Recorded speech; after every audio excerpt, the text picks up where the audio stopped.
મિત્રો, મારું નામ મદનભાઈ રવુભાઈ પટેલ, રહેવાનું નંદીગામ, આડલપાડા, તાલુકો ઉમરગામ, જિલ્લો વલસાડ. મારો મોબાઈલ નંબર છે 9913571441. ખેડૂત મિત્રો, આજે આપણે આ જીવામૃત બનાવવાનું છે એના વિશેની હું તમને માહિતી આપું છું. આગળના વિડીયોમાં પણ આપણે આ જીવામૃત બનાવેલું છે, પણ તેમ છતાં પણ આપણે આ ઉનાળામાં જીવામૃત બનાવવાનું છે એના વિશેની હું તમને માહિતી આપી રહ્યો છું.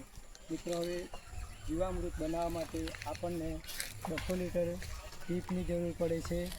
તદુપરાંત આપણે 200 લીટર ડ્રમમાં 180થી 170 લીટર જેટલું પાણી ભરવાનું છે. અને ત્યારબાદ આપણે જે બધી સાધન સામગ્રી જે વાપરવાના છે એના વિશેની હું તમને માહિતી આપું છું. મિત્રો, આપણે દેશી ગાયનું જે ગૌમૂત્ર છે આ 2 કેનમાં 5-5 લીટર એટલે 10 લીટર આ ગૌમૂત્ર છે. અને ત્યારબાદ આ 10 કિલો જેટલું દેશી ગાયનું ગોબર તૈયાર કરેલ છે. અને મિત્રો, આ કોઈ પણ કઠોળનો લોટ જે આપણે લેવાનો છે એ 2 કિલો જેવો લોટ પણ આ ગોળ બનાવીને તૈયાર કરેલું છે. ત્યારબાદ આપણે આ ગોળનો પણ આ દેશી ગોળ જે કહીએ એ પણ આ દેશી ગોળનો પણ આ ગોળ તૈયાર કરેલ છે. મિત્રો, તમે જોઈ શકો છો. મિત્રો, ત્યારબાદ આપણે જે છેડાપાડાની માટી કે જે આપણે જે કોઈ પણ રાસાયણિક ખાતર વગરની જે માટી કહીએ એ માટીનો પણ આપણે એમાં ઉપયોગ કરવાનો છે. એ માટીનો પણ મેં ગોળ બનાવીને તૈયાર કરેલું છે. મિત્રો, હવે આ બધા જ જે ગોળ તૈયાર કરેલા છે એ આપણે 200 લીટરના પીપમાં એડ કરવાના છે.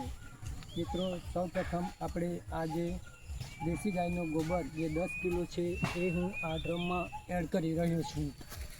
મિત્રો, તમે જોઈ શકો છો આ 10 કિલો ગોબર મેં આ ડ્રમમાં એડ કરેલ છે.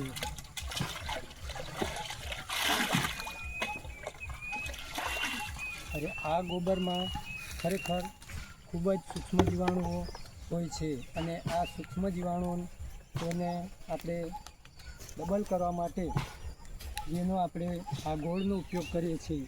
મિત્રો, આ ગોળના મીઠાશને કારણે એમાં સૂક્ષ્મ જીવાણુ હોય છે. એ સૂક્ષ્મ જીવાણુ ડબલ થાય છે અને એમાં ભરપૂર માત્રામાં સૂક્ષ્મ જીવાણુઓ પેદા કરે છે.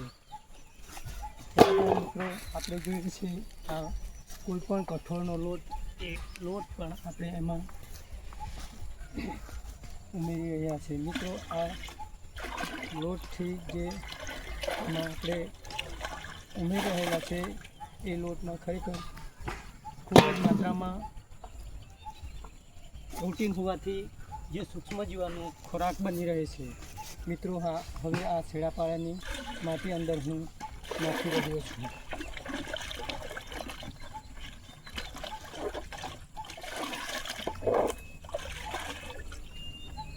ત્યારબાદ મિત્રો, આપણે આ જે 10 લીટર દેશી ગાયનું ગૌમૂત્ર છે એ ગૌમૂત્ર એમાં હું એડ કરી રહ્યો છું.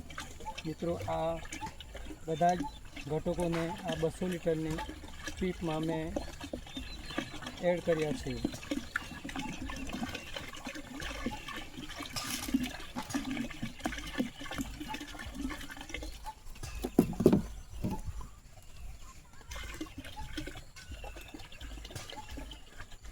મિત્રો, આ જે ગૌમૂત્ર છે એ ખરેખર દેશી ગાયનું ગૌમૂત્ર એમાં ખૂબ જ માત્રામાં પોષક તત્વો રહેલા છે.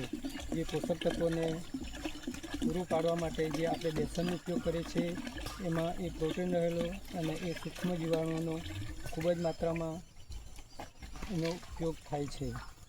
મિત્રો, હવે આ 200 લીટરના પીપમાં આપણે બધી જ વસ્તુઓનો એડ કરી દીધા પછી એને આપણે બ્રહ્માંડની દિશામાં કે ઘડિયાળની દિશામાં એને રોજ સવાર સાંજ આ રીતનું ધીમી ગતિએ એને હલવવાનું છે. મિત્રો, આ પ્રક્રિયા આપણે આ ઉનાળો હોવાથી 4 થી 5 દિવસમાં એ ગોળ એ જીવામૃત તૈયાર થઈ જાય છે.